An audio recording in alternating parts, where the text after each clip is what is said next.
Bueno, aquí estamos nuevamente, presentamos a nuestro invitado de hoy, la verdad que un invitado de lujo, Pablo Donati, legislador porteño por Cava, presidente de Republicanos Unidos.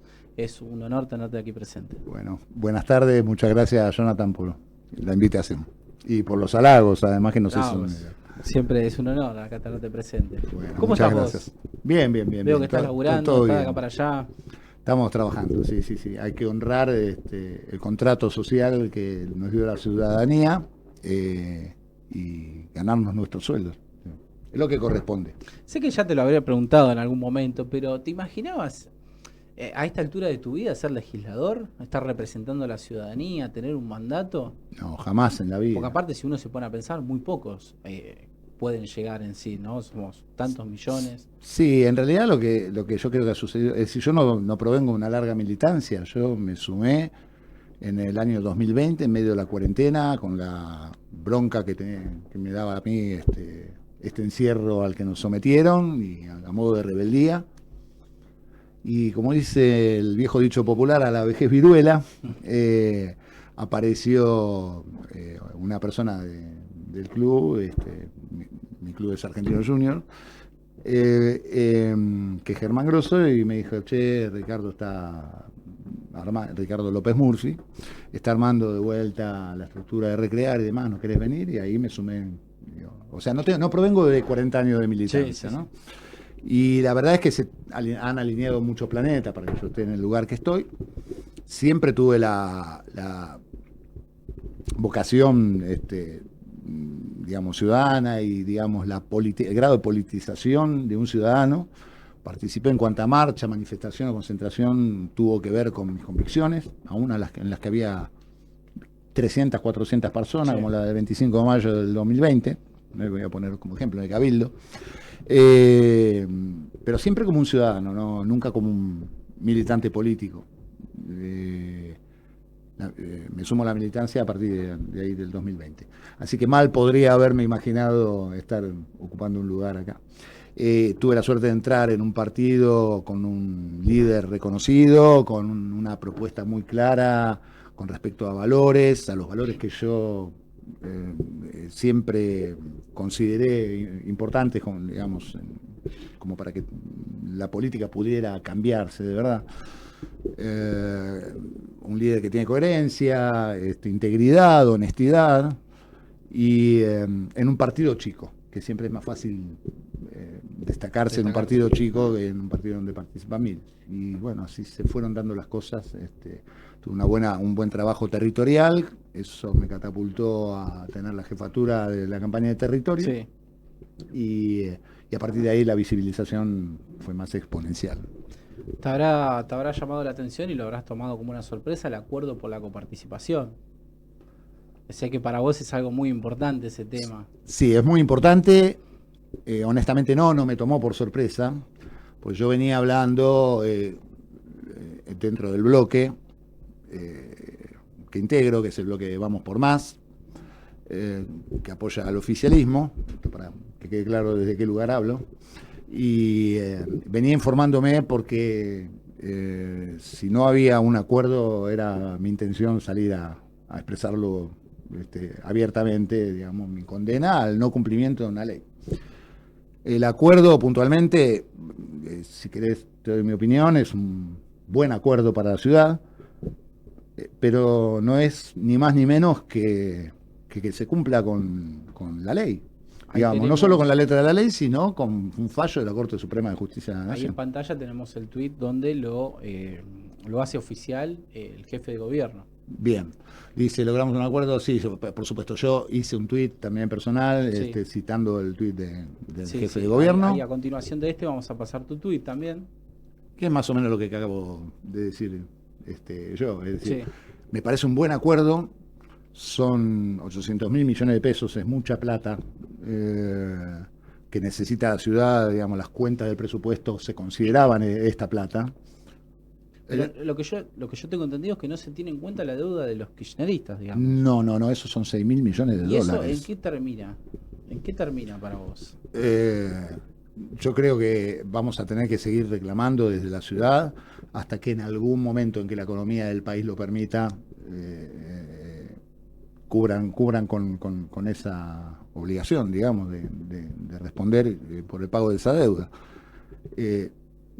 Lo veo muy difícil en estas condiciones macroeconómicas o económicas en general, no solo macro, actuales de un gobierno que quiere el equilibrio fiscal, con lo cual todos estamos absolutamente de acuerdo. 6.000 millones de dólares desequilibra el presupuesto. O sea, siendo realistas, no creo que exista posibilidad en el corto plazo de que la ciudad recupere ese monto. Lo que a mí sí me preocupaba sobremanera, además de estos 6.000 millones de dólares, que para que los oyentes o los que estén viendo YouTube tomen verdadera dimensión, son más de tres líneas de subte, que son las que están programadas, de las cuales una se va a hacer, que es la F. Pero nada, me preocupaban los 800.000 millones de dólares, que son atrasos en los pagos por coparticipación, que se dieron desde el año pasado, calculo que desde septiembre. En realidad la cuenta es más compleja, pero a efecto de que lo entiendan, más o menos de septiembre, atrasos en los pagos del fallo que la Corte Suprema de Justicia había emitido allá por el 2022. Y bueno, eso se resolvió mediante el pago de unos bonos. Los bonos son a corto plazo, con lo cual tienen un alto valor, digamos. Era como un goteo, ¿no? No.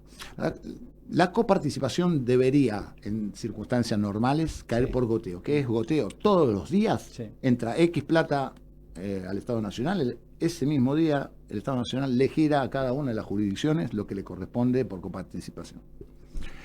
Por goteo siguió girando el Gobierno Nacional el 1,4%, al cual nos había bajado Alberto Fernández, pero no el resto, que empezó con pagos semanales, y después se fue retrasando en esos pagos semanales hasta que en el último mes, el anteúltimo mes, creo que en marzo fue, no pagaron nada. Pero bueno, ya estaban entabladas estas negociaciones. Entonces, atento del interés que yo tengo sobre esta cuestión, que está estrechamente vinculado con la defensa de la autonomía de la Ciudad de Buenos Aires, yo me informaba, cada tanto trataba de hablar con el jefe de gabinete, con el ministro de Economía, Gustavo Orengo, para que me cuenten a ver en qué estado estaban. Así que a mí no me tomó por sorpresa el acuerdo, sabía que estaban negociando. Que se estaba cocinando algo de eso. Sabía que se estaba negociando. Y saliendo de quizás las prioridades que tendría el gobierno de la ciudad, ¿no?, con este presupuesto, pero Pablo Donati, ¿a qué le daría mayor importancia y en sí, no me sale la palabra, pero a qué le daría mayor importancia para invertir este presupuesto que va a entrar en la ciudad? No, este presupuesto ya está asignado. O sea, estos 800.000 millones de pesos ya estaban asignados por el presupuesto que aprobamos en el 2025 para el año 2026. O sea, ya en ese presupuesto se sabía que esta plata iba a entrar. Contábamos con ese dinero, así como contamos con que nos paguen el 2,95% hasta fin de año. O sea que si esa plata no entraba iba a haber un desbalance en el presupuesto. Absolutamente. Así que no es que sea plata que entra como para asignar a nuevas partidas. Voy a ampliar un poco más acá y lo voy a vincular con la sesión del jueves, en la cual aprobamos una ampliación presupuestaria. Esa ampliación presupuestaria, que se da en el marco de una inflación que en los primeros 3 meses se comió la previsión hecha en el año 2025,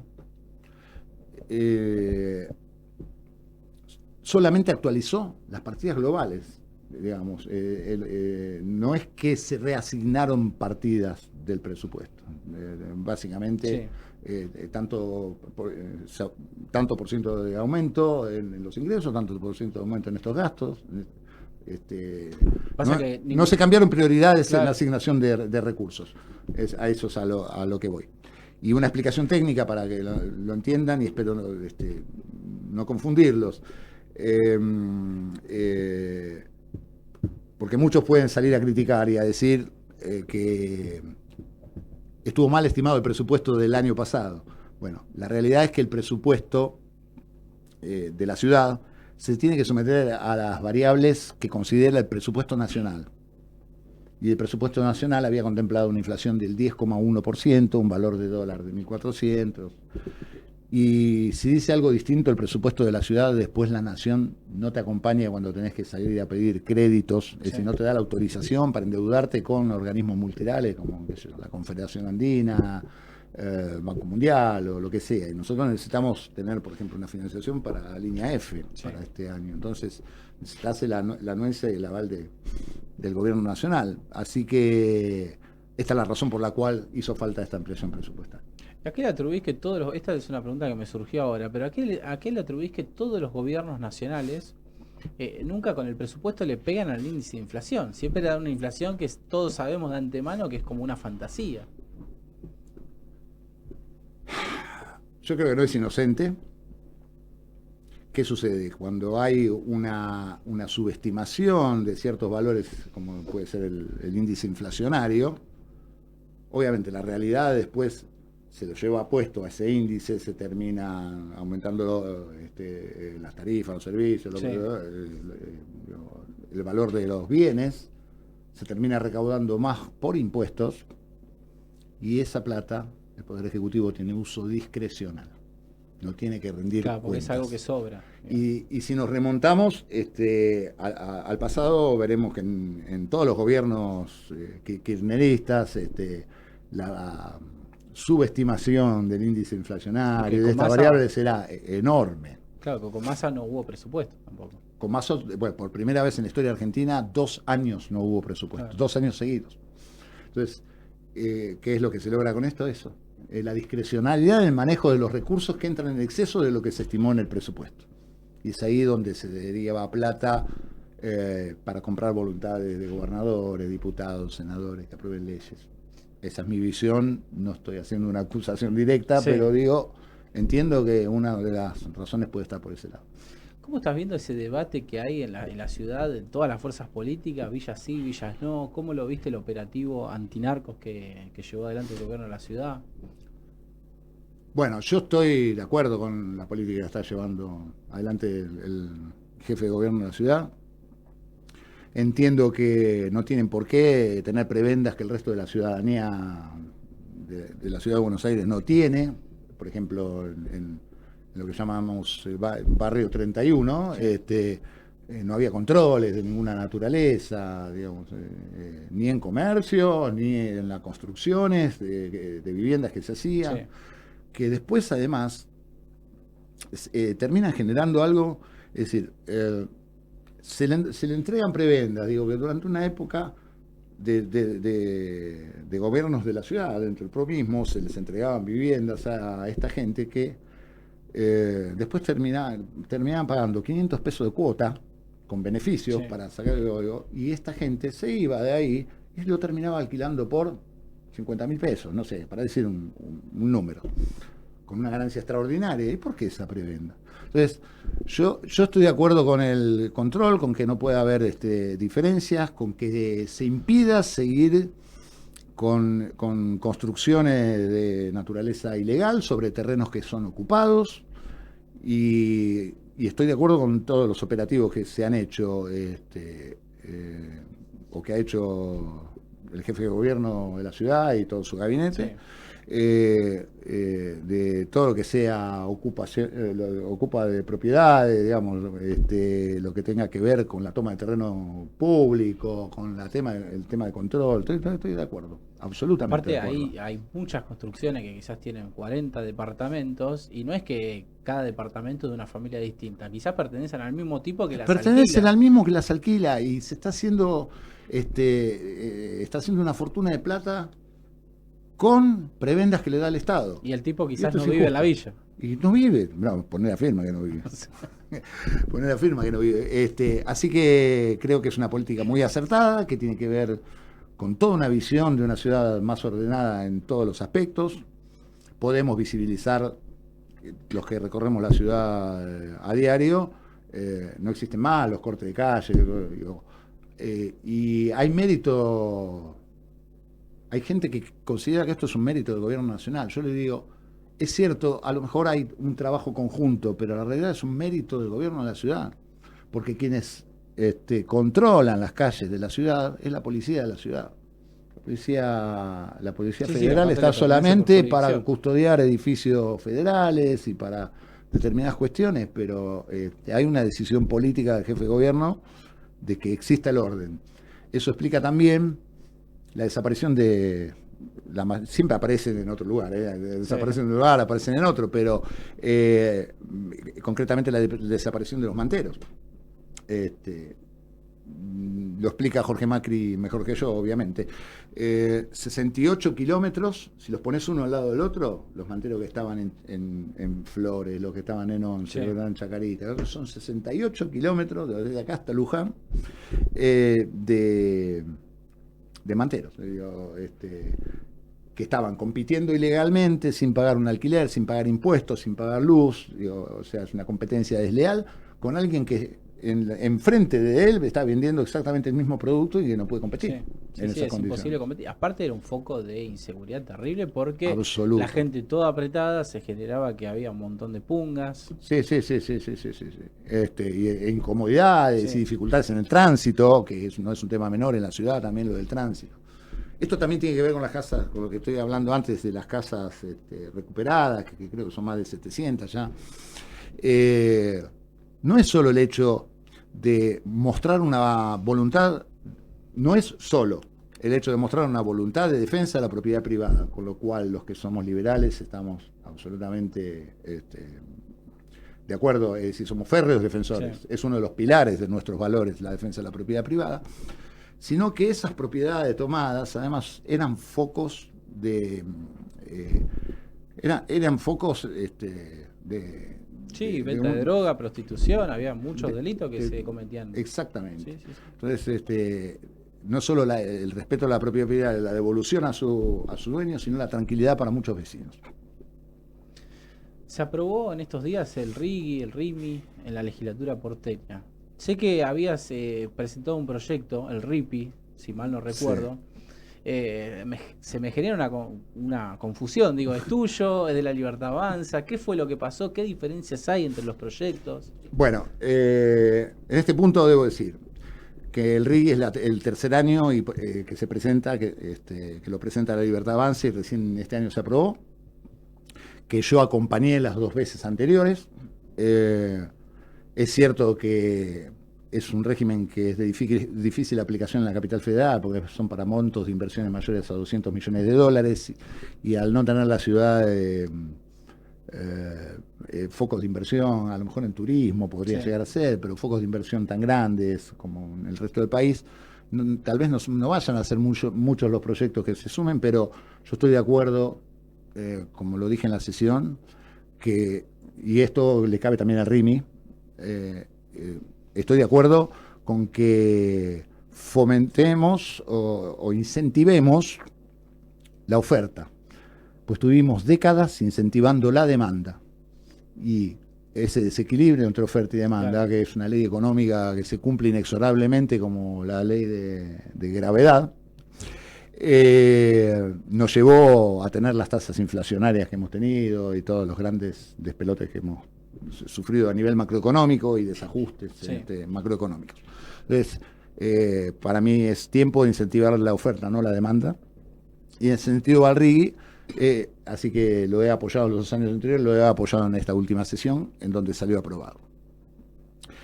Con respecto al RIMI, la Libertad Avanza, que ha hecho mucha promoción de esto, presentó un proyecto del cual yo hace un año, en julio en julio del año pasado había presentado otro Sí. de estas características. Obviamente, déjenme un poco el ego, me parece que el mío era más completo, pero después van a entender cómo terminó resultando la cosa, que creo que fue beneficioso para todos.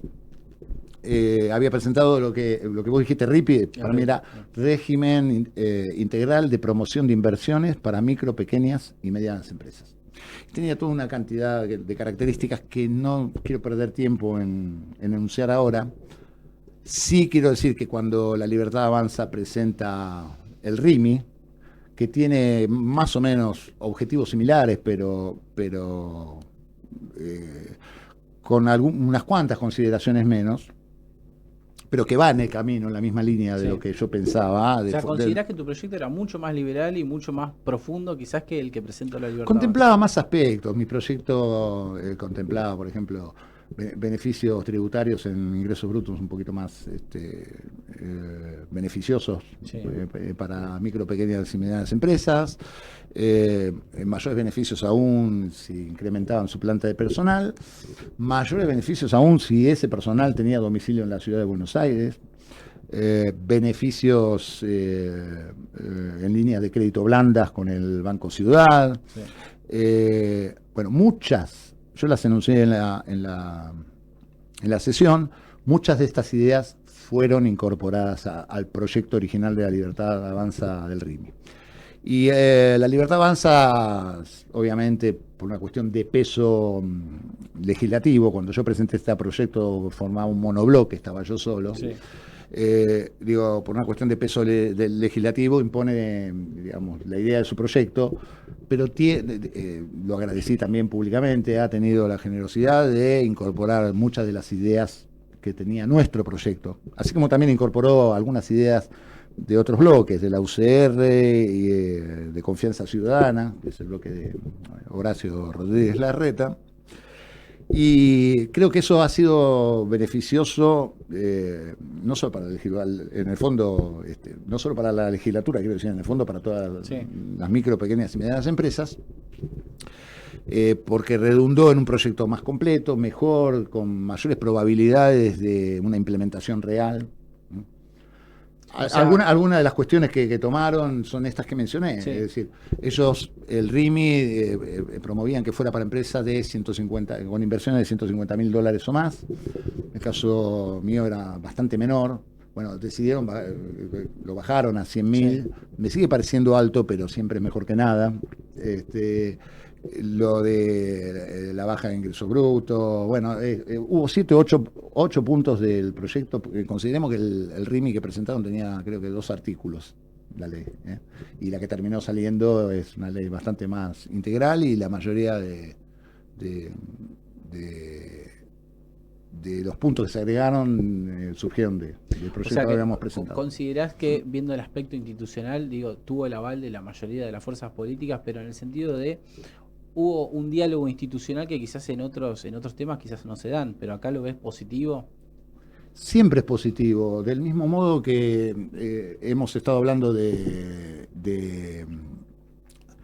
pago de la coparticipación. Yo creo que hay que generar el marco de diálogo para lograr los consensos y construir. Cuando uno dice consenso sabe que lo ideal no existe, lo ideal es enemigo de lo posible, entonces tiene que ir cediendo en algunas cosas. Uno tiene que ceder un poquito, el otro tiene que ceder un poquito para encontrar un vector común, y todo esto se da a través del diálogo, no de las peleas. Y cada una de las leyes que hemos sacado en la legislatura, de las mejores leyes que hemos sacado en la legislatura, siempre se han dado en marco de consensos.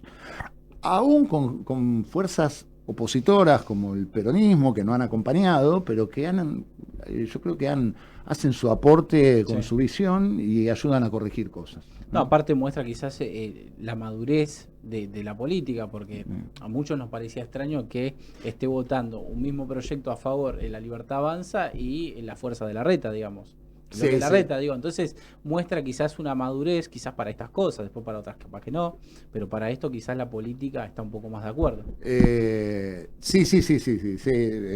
Ojalá que continuemos por este camino. En algunas cuestiones es cierto, en algunas cuestiones hay diálogos, hay negociaciones, en algunas otras cuestiones no, digamos, pero los mejores resultados siempre se obtienen del diálogo, del debate, de la búsqueda de consensos. Eso implica alejarse de lo perfecto, que como dije yo, es enemigo de lo posible, y que todos tengan que ceder un poquitito. ¿Alcanza con estos regímenes nuevos o quizás para tu visión hace falta una reforma tributaria? No alcanza con estos regímenes nuevos. Estos regímenes nuevos son para incentivar una oferta, pero claramente si las condiciones de la economía del país no mejoran, nadie va a estar dispuesto a invertir, por más encantador de serpientes que venga y quiera venderle este proyecto como el mejor del mundo. Sí. Entonces, claramente lo que necesitamos acá en la Ciudad de Buenos Aires somos, creo que todo el país, bueno, ¿no? Pero sabemos que hay regiones que se han beneficiado hasta ahora con este rumbo económico. Yo creo que el rumbo es el correcto, pero que hay que transparentar, que va a llevar mucho tiempo en que se acomoden un montón de variables, que vamos a tener que pasar por reconversiones.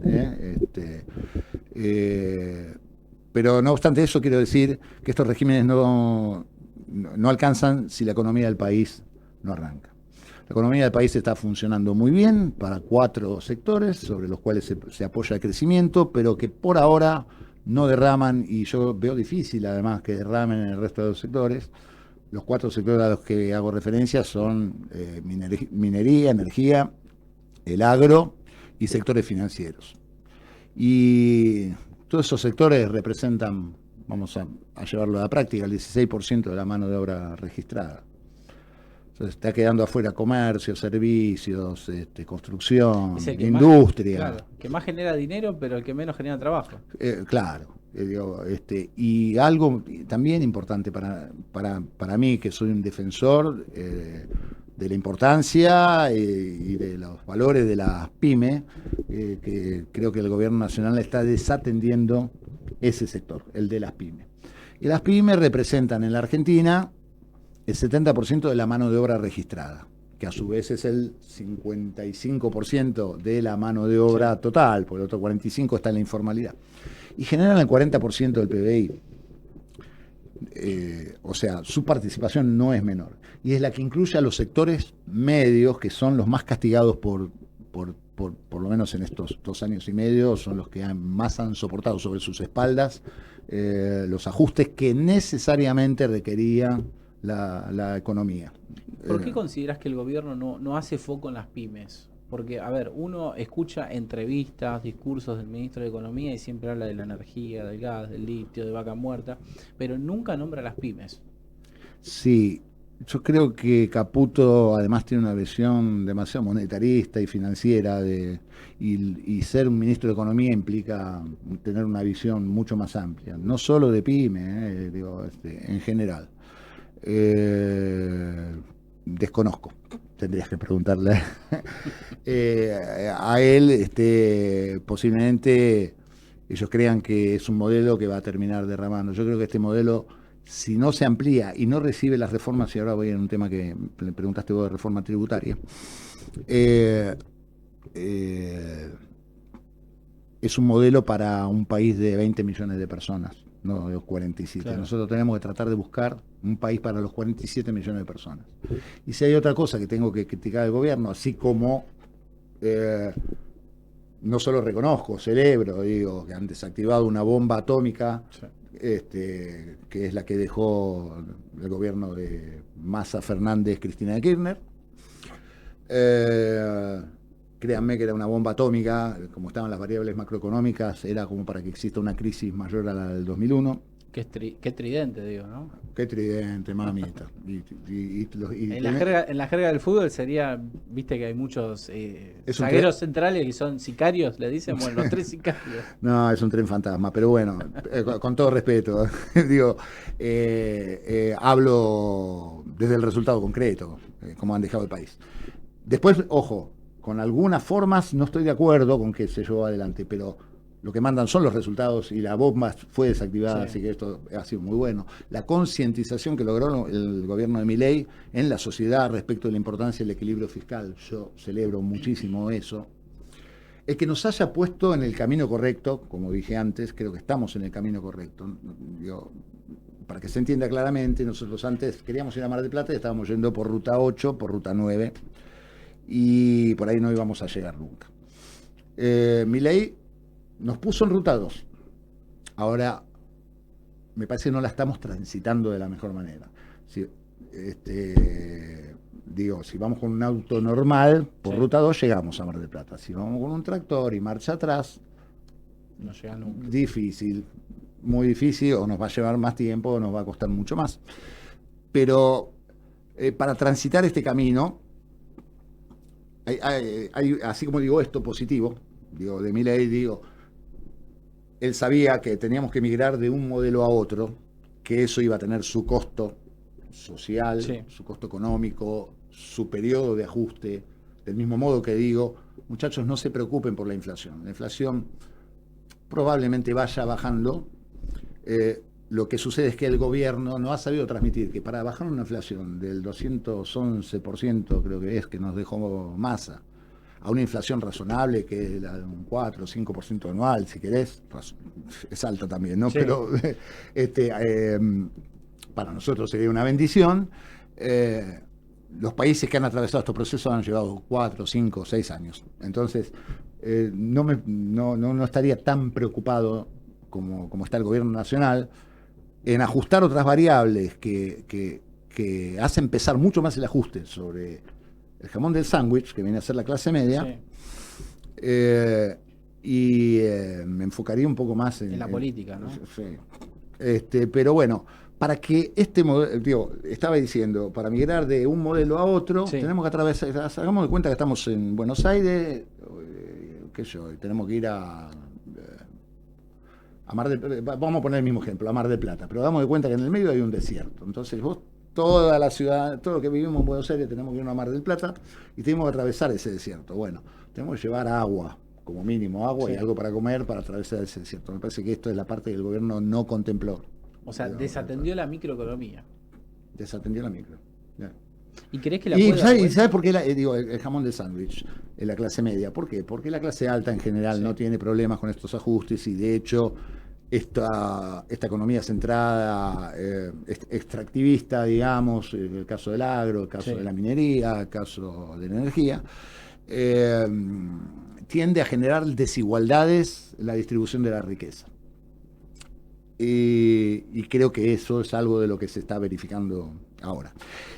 Y es cierto, y mirá que fue contra promesas de campaña del gobierno, sin embargo yo lo apoyo en esto, este es el gobierno que más planes sociales ha dado. Sí. Y a pesar de que prometieron que no venían a terminar con la casta, con los planes sociales, digo, está bien que así sea, porque hay que acompañar a la gente en ese proceso de reacomodamiento. Ahora, el modelo que estamos persiguiendo, por lo menos desde mi punto de vista, no es sostenible en el tiempo, y lo que tenemos que lograr es que sea sostenible, que, digamos, que la gente de una vez por todas entienda que el camino es por acá, como es en los países normales. Digo, no es sostenible en el tiempo si no se hacen las reformas fundamentales. Digo, la primera para mí es la de educación, pero Sí. desgraciadamente en política eso no garpa, porque vos vas a ver el resultado en 3 generaciones o en 2 generaciones. Entonces, los políticos, lamentablemente, insisto, no le prestan, muchos, hay algunos que doy fe que sí, no le prestan atención a la educación. Ahora, vamos concretamente al modelo económico. Han hecho la reforma laboral, que era una de las 3 reformas que se requerían. Tengo críticas para la reforma laboral. Creo que se desaprovechó una oportunidad de hacer una reforma profunda como realmente correspondía. Intereses, lobby de sindicatos, Sí. de bancos y demás han impedido que la reforma sea todo lo profunda que debería ser, pero es mejor que nada. Tenemos una parte, nos faltan 2 reformas trascendentales y fundamentales. Una la mencionaste vos, que es la reforma tributaria. Y la tercera es la reforma previsional, jubilatoria. Ahí ya te metes en algo polémico, digamos. Yo creo que hay que hacer, sí, no solo polémico, conflictivo, y en cualquier país del mundo, se haga donde se haga una reforma jubilatoria, va a generar conflicto. Pero un parto genera dolor, también. O sea, yo concuerdo con vos, pero digo, ves la situación del país donde a los planes sociales se le aumentan un 500% durante 2 años y las jubilaciones están totalmente deterioradas. Digo, muchas veces la política quizás termina cayendo en el ajuste en las jubilaciones, pero después vos decís, sí, está bien, te banco el ajuste, pero después estás aumentando 500% los planes sociales. Entonces, quizás de eso no se habla, pero sí de las jubilaciones. Sí, ¿Cómo bueno, hace la política para dar vueltas en eso? mira, todo está atado con todo. ¿Sabes lo que es la economía? como un castillo de naipes en donde vos movés uno y se te desacomodan todo lo demás y se viene todo abajo. Así que sábana corta. No es solo sábana corta. Pensalo como te digo yo, un castillo de naipes, armado de naipes, movés una variable y tenés, ¿cuánto tiene el mazo? 40 o 50, depende si vamos a jugar al póker, al truco. Sí. Movés una y las otras 39 se te caen, es complejo. Pero lo primero que hay que encarar, que este gobierno habló de hacerlo, y también habló de la reforma jubilatoria previsional, pensándola para un segundo mandato. Ojalá, ya los tiempos políticos no van a permitir, porque ahora viene el Mundial, no sé por qué, pero la gente, siendo muy futbolero, se olvida de todo el resto de las cosas y se concentra en el Mundial y como si el resto de las cuestiones no existieran. Y después se va a alargar la campaña política, otra desgracia que tenemos en el país. Algún día tenemos que hablar de una reforma en serio, no la que está proponiendo el gobierno, pero de una reforma política. No podemos tener elecciones cada 2 años a eso iba, porque afecta a la gestión. Afecta a la gestión. Es decir, vos tenés un año de gestión y ya tenés que estar pensando de vuelta en las próximas elecciones, que son las intermedias. Un año de gestión y pensando de vuelta en las elecciones que siguen. Y es muy difícil gobernar de esa manera. Es muy difícil porque aparte, 2 años de los 4 de gestión están haciendo campaña los tipos, digamos. Totalmente. No están laburando. Totalmente. Y en este país, que generalmente escuchamos decir que se lo saca trabajando, terminan siendo lo que menos dan el ejemplo. Sí, señor. Sí, señor. Ahora, bueno, depende de los niveles. Yo como legislador te digo, trabajamos mucho. En el caso puntual mío, además de la actividad propia de un legislador, que es legislar y utilizar las herramientas que tenemos, que son generar pedidos de informe, declaraciones, a mí me gusta mucho el trabajo de territorio, estar en vínculo con la gente permanente, me parece que lo que nos mantiene en contacto con la realidad. Ojalá que todos los políticos hicieran un poquito lo que hacemos nosotros, que desde mi despacho cada viernes elegimos un barrio de la ciudad, salimos a recorrerlo, a escuchar a la gente, a dialogar con la gente, al azar. ¿Cómo te recibe la gente? Excelente. Pues no es normal que ande un político, digamos, fuera de campaña caminando los barrios. Bueno, es una de las cosas que me agradece la gente. Y para mí es sumamente instructivo y valioso conocer la problemática de cada barrio de la ciudad, porque no es lo mismo, claramente, Mataderos o Villa Riachuelo que Recoleta o Barrio Norte.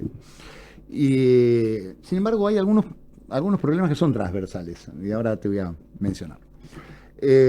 Así que bueno, nada, quiero decir, hay políticos que trabajan todo el tiempo.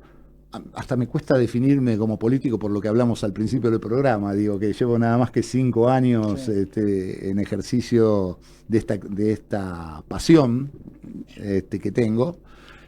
Pero ciertamente debo reconocer que en este momento soy un político. Entonces, y la verdad es que no nos alcanzan las horas del día. En el despacho no nos alcanzan las horas del día. Contame en qué consisten las actividades territoriales, qué se habla con los vecinos. Mira, yo quiero que me den su impresión de cómo está su metro cuadrado. Y cuando hablo de su metro cuadrado, básicamente estoy hablando de su barrio. Entonces, cuando salgo, por supuesto me presento, ni siquiera menciono de qué partido vengo, para que entiendan que es algo que es apartidario, que no es una campaña política, ni siquiera de difusión de imagen, que realmente es la necesidad de conocer la realidad de cada uno de los vecinos para tratar de encontrar soluciones desde el ámbito que a mí me corresponde, que es la legislatura, y legislar sobre eso. Me presento, y les pido por favor si tienen 2 minutos para responderme 3 o 4 preguntas, y les pregunto concretamente sobre la temática que más le importa a la gente. ¿Qué le importa a la gente? La seguridad, la limpieza, lo que es transversal, no importa el barrio, hasta ahora, de los que vengo recorriendo ya desde el año pasado que estamos recorriendo, y voy a hacer los 48 barrios de la ciudad, y cuando termine voy a volver a hacer otro, y sumo algo más. Los sábados, un sábado por mes, se lo dedicamos a cada una de las comunas. Y los invito, este sábado vamos a estar en la Comuna 10, en Álvarez Conte y Benito Juárez. No recuerdo el nombre del bar. En esa esquina, Madrilia. Madrilia, ahí está. Madrilia a las 10 de la mañana. Ahí se acercan los vecinos de toda la comuna. Sí. Recordemos que cada comuna puede estar compuesta, en el caso de Palermo es un solo barrio, pero el caso de la comuna mía, que es la 11, son 4, Villa Mitre, Villa del Parque, Villa Santa Rita y Villa Devoto. Entonces pregunto, por la limpieza, por la seguridad, por la gente en situación de calle, este es el problema, esto último, el problema transversal que todo el mundo me dice. Problema de la gente en situación de calle. Y yo ahí puedo extenderme un poco más, ¿tengo tiempo? Sí, tenés un ratito más. Bueno, gente en situación de calle. Hay en la ciudad de Buenos Aires, se censan todos los meses, pero hay 18.000 personas. Abro un poquito con propiedad acá porque integro además la comisión de, de promoción e integración social, digamos, ¿no?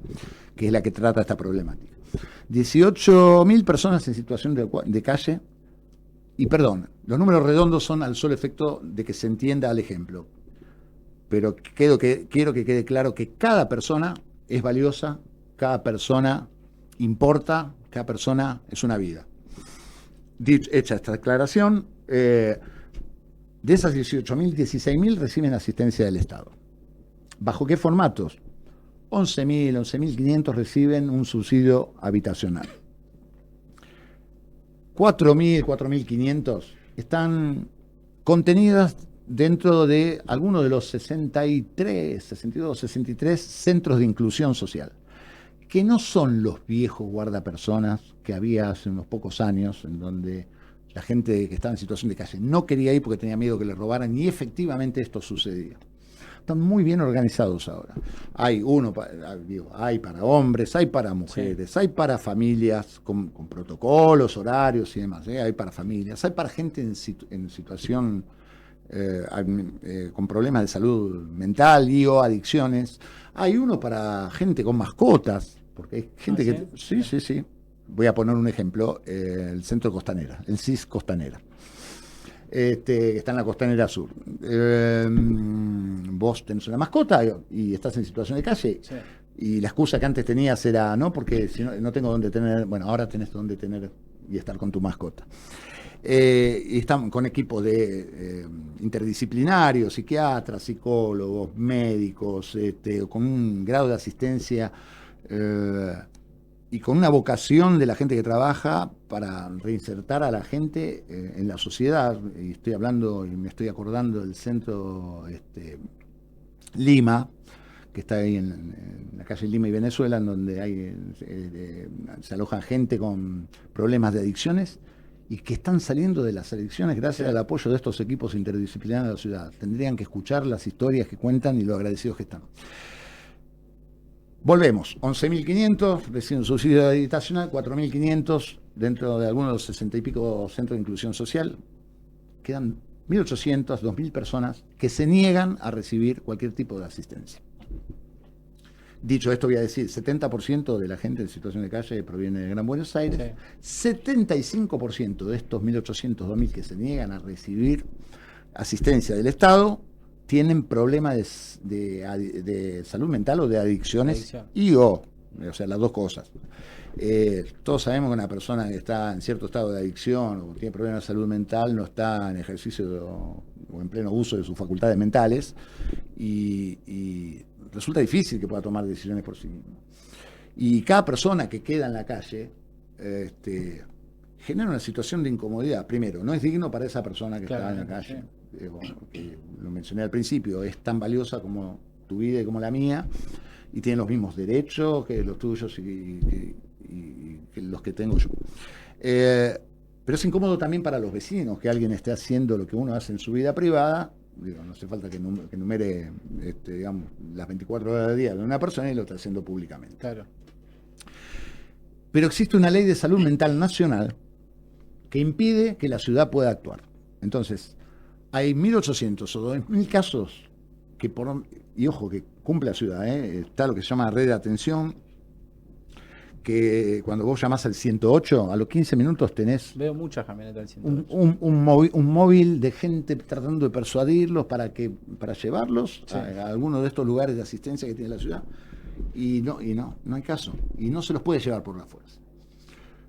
son los problemas de un país federal. Lo Volvió que a estar en incide debate. lo que incide es el artículo 20, creo que el quinto y el sexto también, de la Ley de Salud Mental Nacional, que está por encima de esto, impide que a uno se pueda llevar a la gente por la fuerza. Tampoco me gusta que se lo lleven por la fuerza, Bueno, pero vamos a poner países progresistas, digo, porque la oposición a veces hace uso de esto político, y está muy bien que así sea, pero a mí me gusta decir la verdad. Somos un país federal. Uruguay es un país unitario. Un presidente progresista que existió y que la verdad que merecía admiración por muchas otras cosas también, que fue Pepe Mujica en Uruguay, puso una ley en donde prohibía vivir en la calle. Y a la persona que encontraban en la calle, que encuentran aún hoy, perdón, Sí. en Uruguay, se la llevan. Se la llevan. Bueno, Y esto es un político ejemplo de muchos kirchneristas, peronistas. progresista, Claro. progresista, con su misma ideología. Entonces, yo creo que hay cuestiones que exceden Sí. el dogmatismo, ¿no? Pero todo el mundo tiene que saber que si existe gente durmiendo en situación de calle, que es esta cantidad que estoy diciendo yo, es porque la ciudad ya no puede hacer más nada que todo lo que está haciendo. ¿Crees que esto se profundiza con la crisis económica? Por supuesto que contribuye, claro. Contribuye, hay dos cosas que contribuyen, la crisis económica y el abandono de la provincia de Buenos Aires en toda la parte de lo que es el AMBA, Sí. que en algún momento eso también es digno de que se pueda llevar a debate, porque también hay otras miradas, y yo las entiendo, bueno, está bien, nos quejamos de la gente en situación de calle que viene del conurbano, pero también viene gente a trabajar que deja en la ciudad plata de sus impuestos cuando consume un almuerzo al mediodía, cuando me parece que no es el momento ahora, quizá dentro de algunos años, pero va a haber que encarar la problemática del AMBA como un conjunto, independientemente de la frontera de la General Paz y del Riachuelo, porque hay políticas que son comunes, transporte, educación, nada. La ciudad está soportando un peso muy grande porque se está haciendo cargo de sus obligaciones, sí. Porque hay leyes nacionales que obligan a que cada uno se haga cargo de la gente en situaciones que la provincia de Buenos Aires no se está haciendo cargo. Entonces, claro, toda esa gente se viene para este lado. Ese es un factor, y el otro factor es las crisis, digamos, las recurrentes crisis económicas. No estamos atravesando un buen momento y la verdad que genera que cada nuevo desempleado es un potencial nuevo, sí. Habitante de las calles, entre comillas, para decirlo, ¿no? Y bueno, nada, es un problema complejo. Te llevo más al terreno nacional. ¿Existe el riesgo Cuca? Hoy ves que están totalmente rotos, digamos. Yo creo que no. Yo creo que la sociedad aprendió mayoritariamente, siempre tengamos en cuenta, no hay términos absolutos. A mí no me gusta, me enojo mucho cuando el peronismo habla del pueblo y se arroga a la representatividad del pueblo, sí, como si fuera una cuestión única, y lo mismo si lo hace alguien que piensa con mi ideología. Pero mayoritariamente la sociedad se ha dado cuenta que el camino anterior no conduce a nada. Siempre vamos a tener un porcentaje y que puede llegar a ser relativamente significativo, un 20, un 30% de gente que sigue considerando que lo que hemos vivido en los últimos 20 años anteriores, claro, a Milei es mejor. Ahora, en el corto plazo no veo un riesgo Cuca, lo veo más bien como una bandera política del gobierno que agita para seguir alimentando esta grieta que no nos hace bien a todos los argentinos. Y como una manera de sostener y esconder las dificultades que tenemos que atravesar, muchachos. El tema de un cambio de modelo es algo muy complejo, que lleva su tiempo, pero bueno, tenemos que atravesarlo. Yo creo que para esconder eso es que se genera... Lo tenemos a Toto Caputo como ejemplo, No existe el riesgo Cuca. Después a la semana diciendo, sí, existe el riesgo Cuca. Después de vuelta diciendo, no existe el riesgo Cuca. Digo, esto es un arma de doble filo, le hablo a la gente del gobierno. Es un arma de doble filo. Nosotros requerimos, después de 50 años de desahorro, necesitamos, como el agua, las inversiones.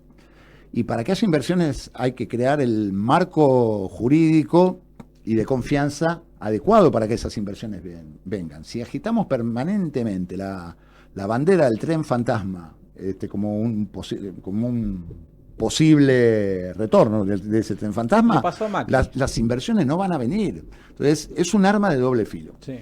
Puede llegar a tener el voto de la gente de acá, pero las inversiones no vienen, y si esas inversiones no vienen, el país no crece, no se desarrolla. Así que bueno, esa es mi visión puntual.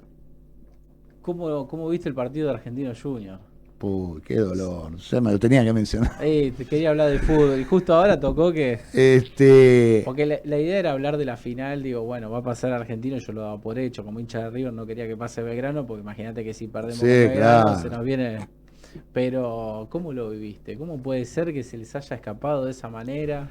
Bueno, primero para todos los oyentes y videntes, digamos, del canal de YouTube, tienen que saber que Argentino Junior es una parte muy importante de mi vida.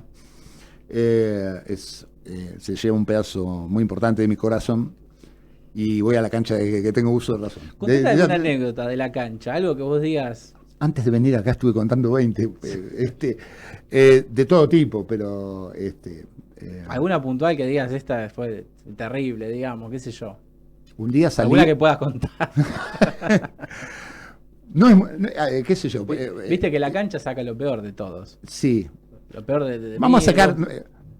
no tanto lo peor, pero hay que ser honesto, digo, yo soy honesto en la vida, digo. Les estaba contando muchas a los chicos antes de venir, pero un día, un domingo yo salí en el diario, en la radio y en la televisión. Mirá. Toda por la misma acción. Y estaba, creo que era el año 2005, cuando Estudiantes termina ganándole el desempate a Boca de campeonato. Que Boca iba primero con 5 puntos, creo, y le descuentan las últimas 2 fechas esos puntos de Estudiantes, termina igualado y juegan una final en cancha de Vélez que gana Estudiantes con gol de Pavone. 2 o 3 fechas, creo que 3 fechas antes de que termine, viene a jugar Estudiantes a la cancha de Argentino. Nosotros tenemos mucha pica con Estudiantes. Y yo estaba con Tato en ese momento, tenía 8 años, en la platea alta. Sí. Tenía una cámara de televisión al lado de las que filman el partido. Jugaba Verón en Estudiantes. Mirá.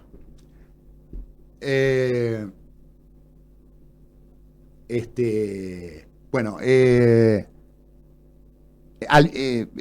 mis amigos Cristian Bacedas, les mando los saludos si lo llegan a estar viendo el programa, Damián Manusovich y el Rifle de Pandolfi tenían un programa en la Rock and Pop que se llamaba Siamo Fuori, los domingos a la tarde, en donde se hablaba de rock y de fútbol. Y jugaba Verón. Yo estaba indignado con Verón desde el Mundial 2002. Sos de los partidarios que fue para atrás. No digo que fue para atrás, pero no son actitudes de decir tranquilo, tranquilo cuando falta un minuto y vas perdiendo y te quedas afuera del Mundial.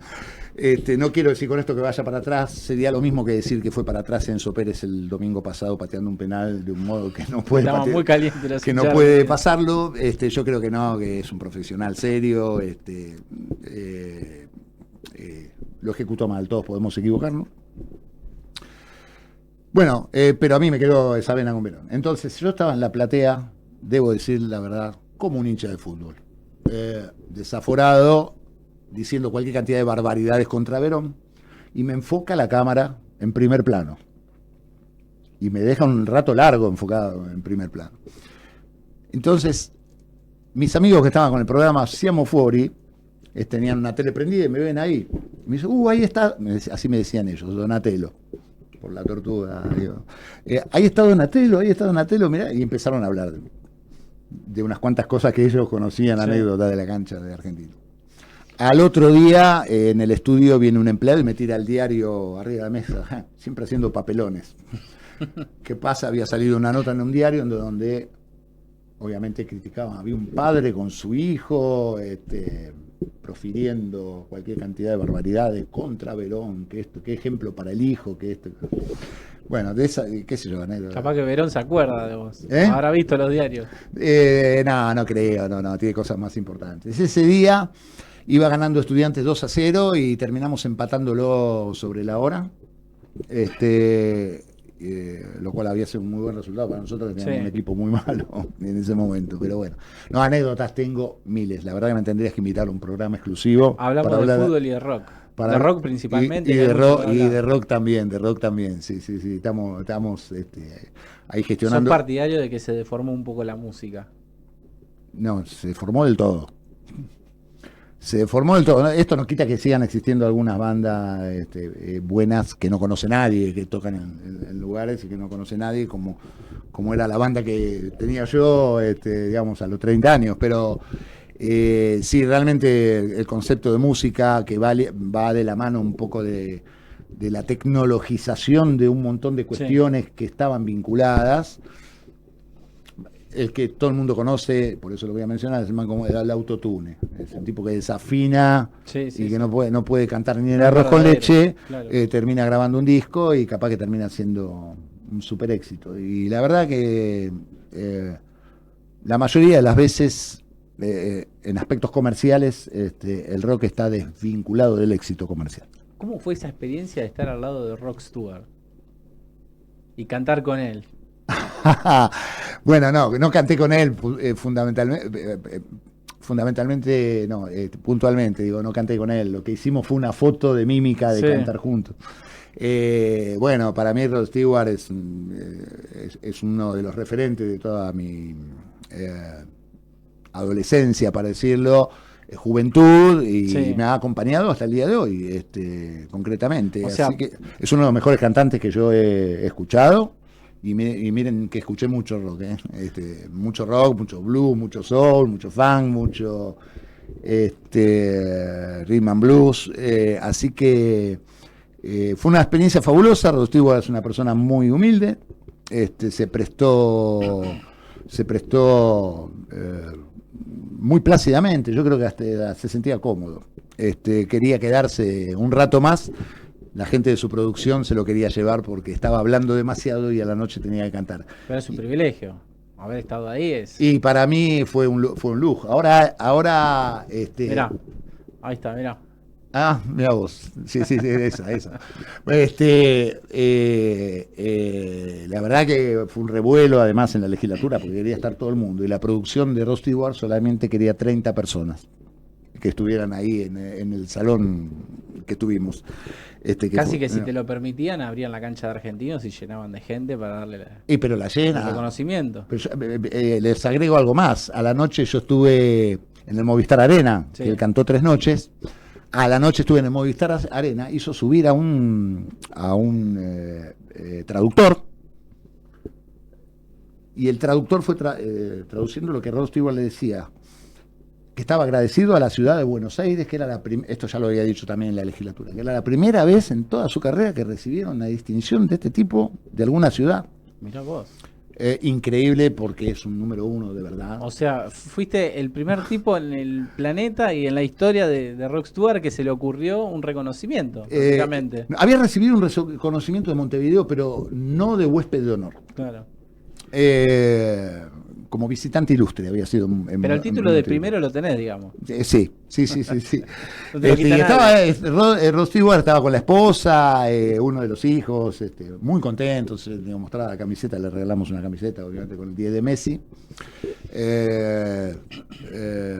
Messi por una cuestión que está en actividad, porque ahí vamos a entrar en otro debate. Yo soy Messi o Maradona, te yo iba a soy decir. maradoniano. Bueno, no hay que comparar, los dos son grandísimos jugadores y por suerte los dos son argentinos. Bueno, nada, esto con Rod Stewart sucedió. Bueno, estamos terminando nuestro programa. ¿Te sentiste cómodo? Muy cómodo. ¿Algún muy cómodo. otro tema que quizás querías tocar? Digamos, algún mensaje para la ciudadanía. Involúcrense, porque el lugar que no ocupa cada uno de ustedes está ahí libre y lo termina ocupando alguna persona que no tiene, como mínimo no tiene las mismas ideas, posiblemente no tenga los mismos valores y lo terminan ocupando delincuentes. Involúcrense en política, el cambio está en manos de cada una de las personas que deciden involucrarse. Y yo confío en la ciudadanía de Buenos Aires y en los argentinos, que la inmensa mayoría de los argentinos, obviamente de los porteños, son gente de buena fe, son gente de buenos valores, son gente de trabajo. Como mensaje final dejaría esto, sobre todo a los jóvenes. Bueno, Pablo Donati, muchísimas gracias. Espero que te hayas sentido cómodo y bueno, ya vendrás en otro momento. Muy cómodo, muy cómodo. Gracias, Muchísimas Jonathan, por la gracias. invitación. Mi nombre es Jonathan Tolizano y esto fue Planeta República.